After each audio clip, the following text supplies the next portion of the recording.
Merci mon général pour avoir posé les rails. Donc Monsieur Leray, je vais prendre 30 minutes pour traiter du sujet défense et développement durable. C'est un sujet absolument colossal. Pour ceux qui connaissent le développement durable, on sait que c'est un énorme panier dans lequel on met énormément de choses.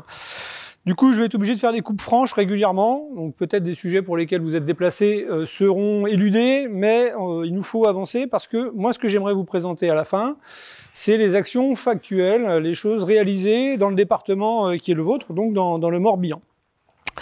On va prendre un plan assez simple avec la présentation du ministère, que vous le repositionnez au sein des actions de l'État, qu'on voit ce que c'est que la stratégie du développement durable façon les ministères et aussi le ministère des Armées, et puis le focus morbihanais sur lequel j'aimerais accéder assez rapidement.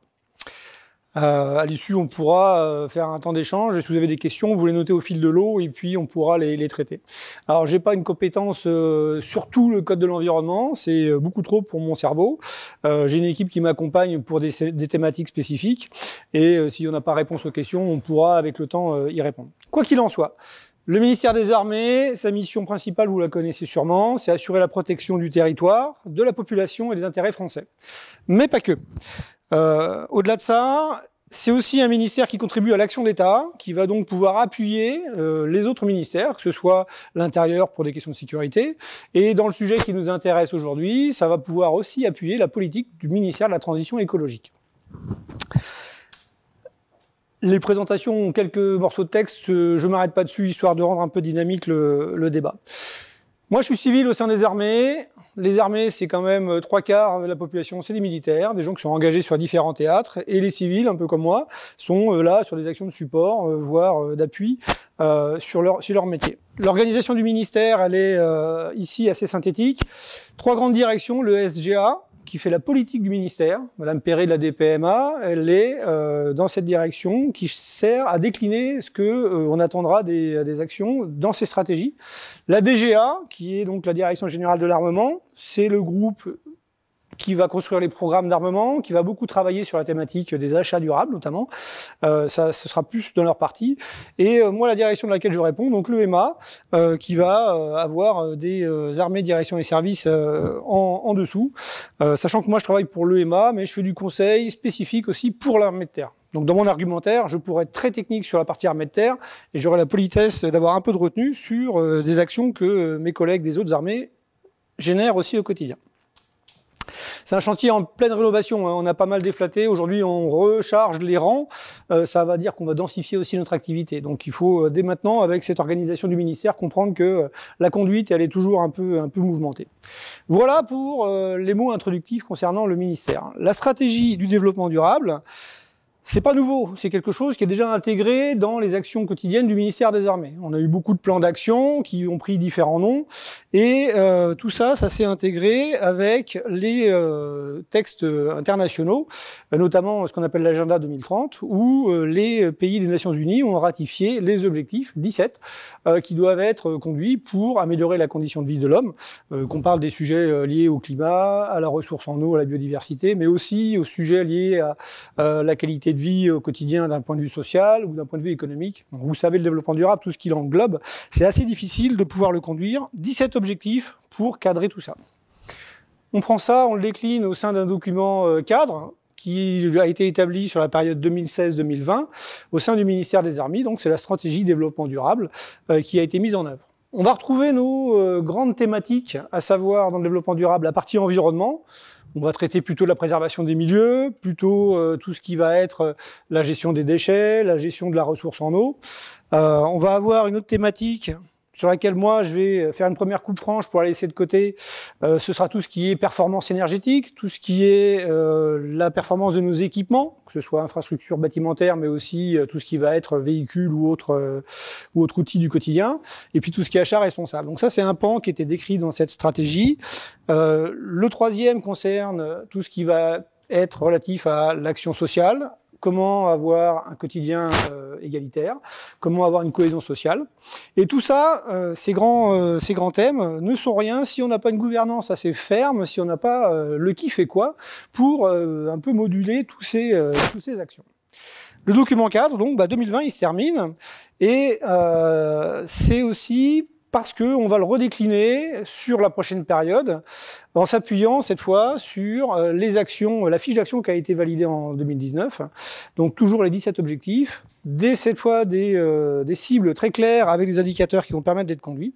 Et ça, ça fera partie de la prochaine stratégie, le document qui va sortir d'ici 2-3 mois maintenant, qui est en cours de réécriture. Donc vous êtes vraiment dans l'actualité du moment, vous allez voir toutes les présentations, toutes les images que je vous donne, elles ont quasiment, pour la plupart, pas plus de 15 jours, 3 semaines. C'est vraiment l'actualité du moment. Une chose dont je ne parlerai pas, autre coupe franche, c'est la partie stratégie et énergie. Le ministère a ses propres objectifs de performance énergétique. Il se doit d'être indépendant sur cette question-là, mais aussi de participer, de contribuer à l'effort national. Et ça, c'est la direction des infrastructures qui s'occupe de cette partie-là. Donc, je n'irai pas sur ce terrain, en tout cas pas aujourd'hui. Si vous ne les avez pas vus, les 17 objectifs qui sont donnés au titre du développement durable, ce sont ceux-ci. On ne peut pas tous les traiter aujourd'hui, et encore moins les traiter un par un. Il faut voir que cette thématique sociale, environnementale et économique, elles sont intrinsèquement couplées. On a forcément un levier qui va interagir avec un autre. Nous, on va prendre un focus un peu plus sur les 14 et 15, vie aquatique, vie terrestre, hein, et puis pourquoi pas aussi un peu le 13 sur la partie climatique. Et on va prendre ce biais directement en faisant le focus sur la responsabilité environnementale. Ah, c'est pas un moindre mot au sein du ministère des Armées. La responsabilité environnementale, elle est claire, comme le montrait la vidéo introductive qui vous accueillait. On a, en tant que ministère des Armées, quasiment le plus grand domaine de l'État en gestion, mis à disposition des activités d'entraînement administratives, de formation, mais c'est une vraie responsabilité qui est animée par la DPMA, donc ce que je vous disais tout à l'heure, le SGA, la direction du patrimoine, de la mémoire et des archives, dont Madame Perret est la chef de bureau, et elle s'occupe d'un réseau de quasiment 650 traitants environnement au sein du ministère des Armées, sur des thématiques très variées. La biodiversité, les déchets, on l'a vu. On va avoir les installations classées pour l'environnement, qui ont un cadre régalien et une inspection très bien intégrée au sein du ministère des Armées. Et puis, tout un tas de thématiques, type les substances dangereuses, le matériel de guerre, qui sont en traitement à l'issue. Donc il y a vraiment énormément de choses. On ne peut pas être omniscient sur toutes ces thématiques-là, mais en tout cas, le réseau est accompagné sur cette question. On resserre encore l'étau pour avancer dans la partie environnement sur la fonction de la biodiversité. Alors pourquoi est-ce qu'on a traité ça? Déjà parce que c'est un peu une de mes compétences, donc j'ai plus d'allant à vous en parler. Et aussi parce que le 7 septembre 2021, donc il y a 13 jours, a été ratifié, signé la stratégie ministérielle qui va expliquer comment on va conduire la biodiversité au sein du ministère des Armées. Alors il y a déjà des actions qui sont en cours. Là, elles sont carrément encadrées dans cette stratégie qui est toute fraîche signée, quoi. Elle a été présentée au Congrès international de la conservation de la nature, qui avait lieu à Marseille il y a 10 jours, donc avec tous les pays qui venaient expliquer un petit peu les projets qu'ils avaient, et le ministère des Armées y était représenté et présentait aussi cette stratégie. Non seulement le comment, mais aussi le combien. C'est-à-dire on va pouvoir s'asseoir sur des budgets pour poursuivre la conduite de ces opérations-là. 4 grands piliers. C'est des classiques, mais ils sont vraiment importants. Améliorer la connaissance du patrimoine naturel. On a des espaces d'entraînement, on a des espaces à notre disposition qui sont des écrins de biodiversité qu'il faut absolument connaître, savoir où sont les enjeux et comment ça se passe par la suite. La deuxième chose, ça va être de mettre en place une gestion écologique efficace et adaptée. Au-delà des mots un peu incantatoires, il faut arriver sur du factuel et dire, eh bien, dans nos emprises, on va faire ça, parce que ça, à cet endroit-là. Donc, il faut avoir un plan de gestion. Ce qui est un outil de tout écologue, que de pouvoir s'appuyer sur ce plan de gestion-là. Il reste à les mettre en place dans beaucoup d'endroits. Les moyens nécessaires, bon, on a parlé des finances, il y a aussi les RH et il y a aussi la partie montée en compétence du réseau sur cette affaire-là. Et la quatrième partie, pas des moindres aussi, renforcer la coopération des acteurs de la biodiversité. Le métier des armées, c'est les armes. La partie écologie, la partie expertise, on ne l'a pas forcément. Il faut donc pouvoir aller la chercher, se faire accompagner sur ces questions-là. Voilà tous les documents cadres, en fait, sur lesquels, aujourd'hui, au sein du ministère des Armées, on s'appuie pour aller à l'objectif. Je ne vous cache pas que le pas s'accélère sur ces questions-là, parce que les objectifs, ils ont une date finie, il faut qu'on avance sur ces projets. Et puis, la densification dont on parlait, elle est présente. La question, elle est pour maintenant. Donc, on ne peut pas rester sur des idées, on est vraiment dans l'action. Focus Morbihanais. On s'approche de votre quotidien avec quand même une petite parenthèse que je fais en amont pour expliquer qu'au sein du ministère des Armées, il y a besoin de se tenir aujourd'hui au plus proche des conditions réelles de l'engagement en opération, donc au plus proche des risques. Un soldat qui est mal entraîné, c'est un risque pour lui et aussi pour les autres. Du coup, il faut qu'en amont, avant qu'il soit projeté, mis en opération, eh bien, il puisse bénéficier d'une formation, d'un entraînement suffisant, satisfaisant et surtout réaliste. Donc pour ça, notamment l'armée de terre rentre sur une action de haute intensité où on souhaite revenir sur des fonctions réalistes, tant pour la manœuvre que pour le tir. Ça veut dire qu'on utilisera des munitions qui sont avec des enjeux, des risques, des munitions pyrogènes qui peuvent créer des incendies. Donc ça, pour l'aspect biodiversité, ça peut être une vraie contrainte. On n'est plus sur du tir de police, on va avoir besoin de mettre les soldats en mobilité, donc d'avoir des stands de tir ou des zones d'entraînement qui vont être dédiées à ça, et donc de remodeler aussi ces espaces-là.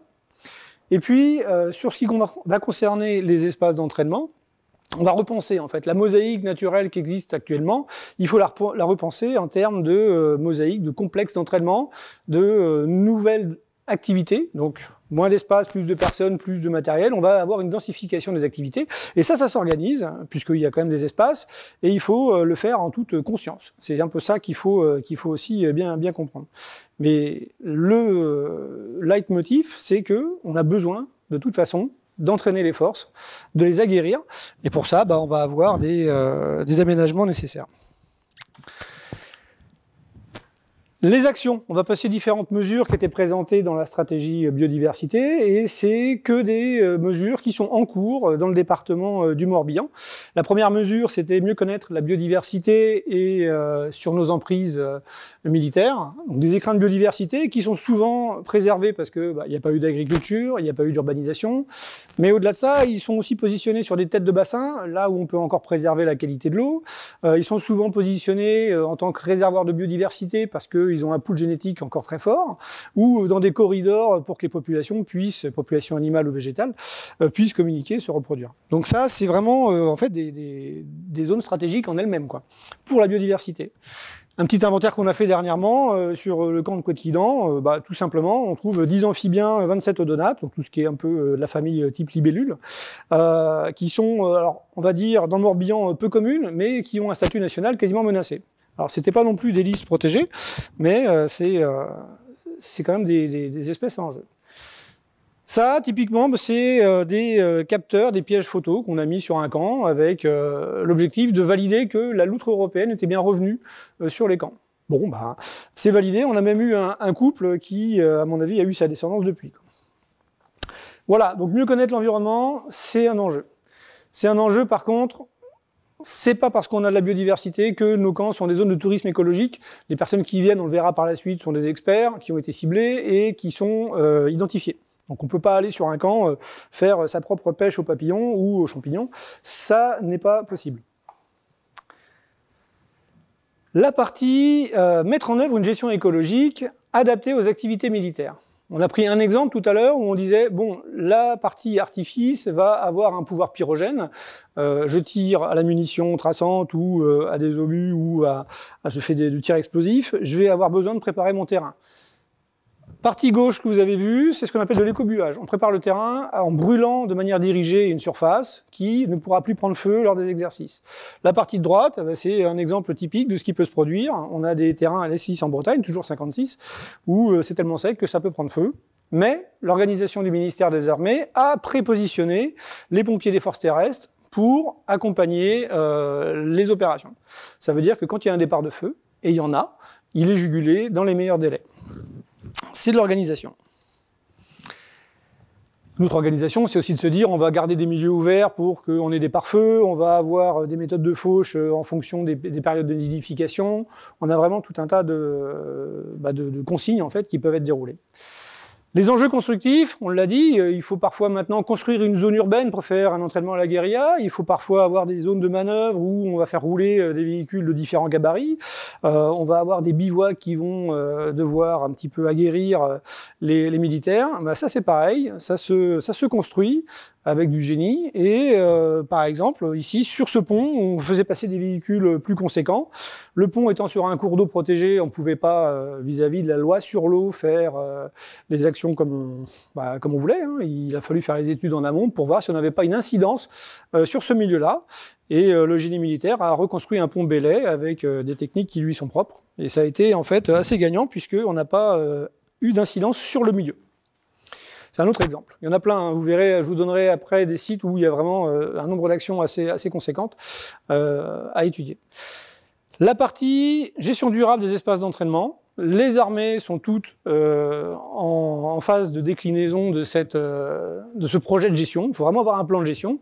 Ici, c'est le général de division Kivili, donc sous-chef de l'état-major de l'armée de terre, qui a précisé que les traitants environnement des armées, de l'armée de terre, pourront s'appuyer sur cette directive. Donc c'est un document cadre qui donne toute la légitimité aux actions locales. On parlait tout à l'heure de Gavre. La marine a aussi sa gestion durable. Sur le terrain militaire de Plouhinec, l'armée et le conservatoire du littoral coopèrent pour préserver un massif dunaire exceptionnel.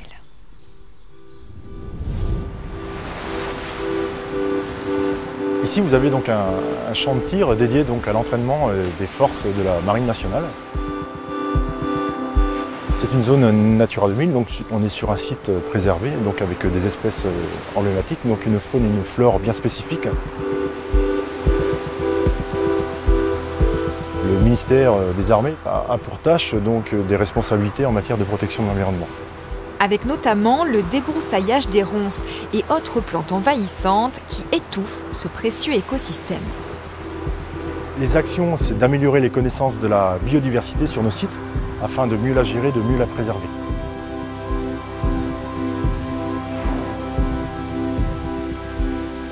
Le Conservatoire botanique national de Brest, qui lui est revenu sur zone constatée et les travaux effectués, a été surpris justement de l'essor que ça allait prendre dans les années futures. On prouve bien que les activités militaires sont compatibles justement avec la préservation de la biodiversité.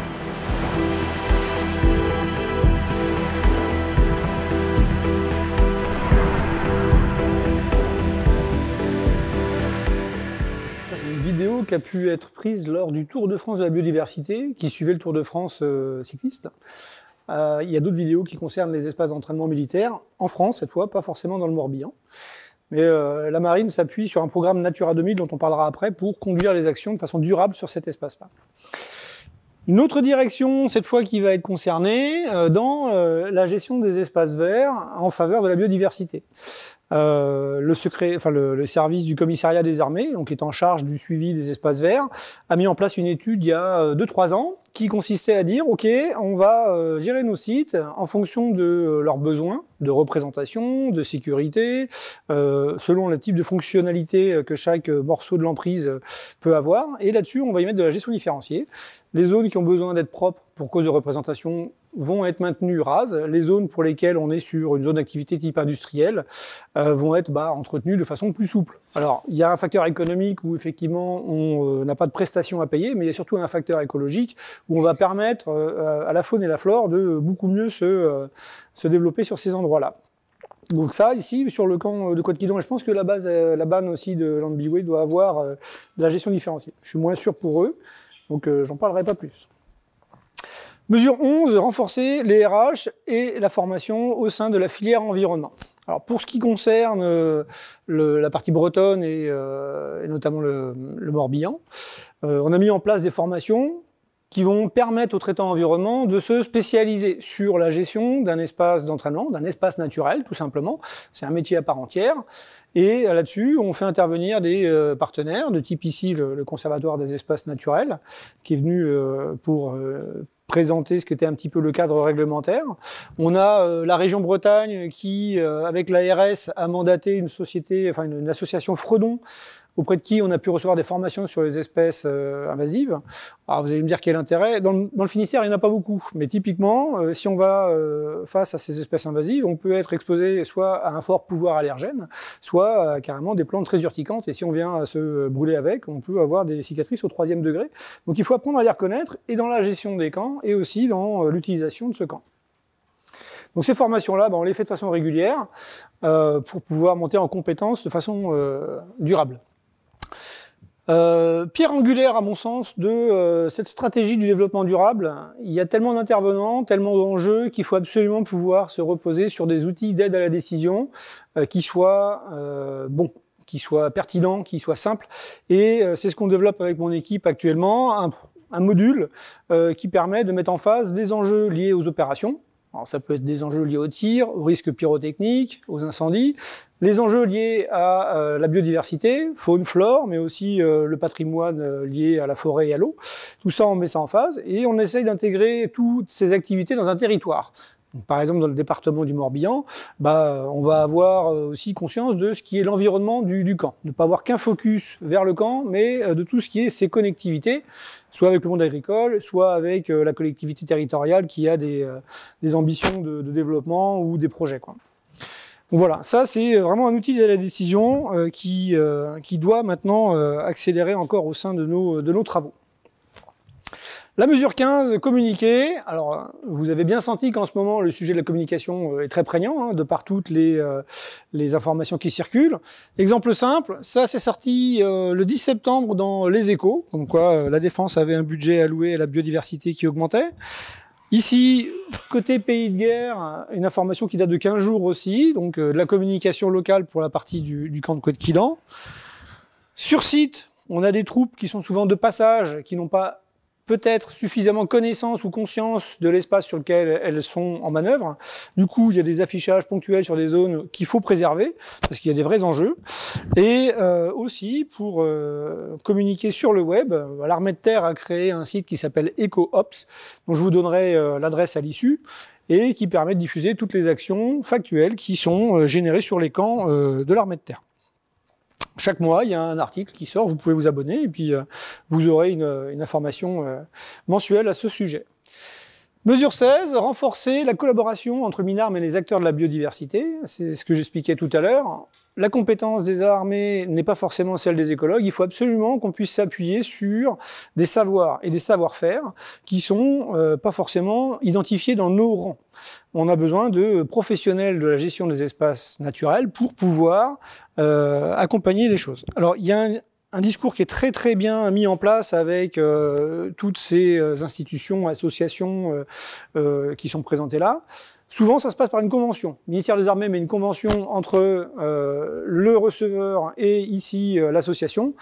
Et l'objectif est clair, c'est selon les projets, alors que ce soit pour les apiculteurs ou la partie oiseaux ou autres, on a vraiment des missions, des mandats très spécifiques qui sont donnés à ces personnes et qui nous accompagnent. Par contre, comme je disais, de nouveau, cette information que je vous ai donnée, c'est un peu le Saint Graal. C'est ces personnes-là avec qui on conventionne, qui vont venir sur les sites faire les inventaires. En tout cas, moi, c'est la barrière que je mets pour que les sites puissent continuer à manœuvrer sans avoir, sans arrêt, des nouveaux prétendants. Donc on met un filtre, oui, mais nécessaire pour pouvoir conduire en toute intelligence et durablement aussi la biodiversité sur nos sites.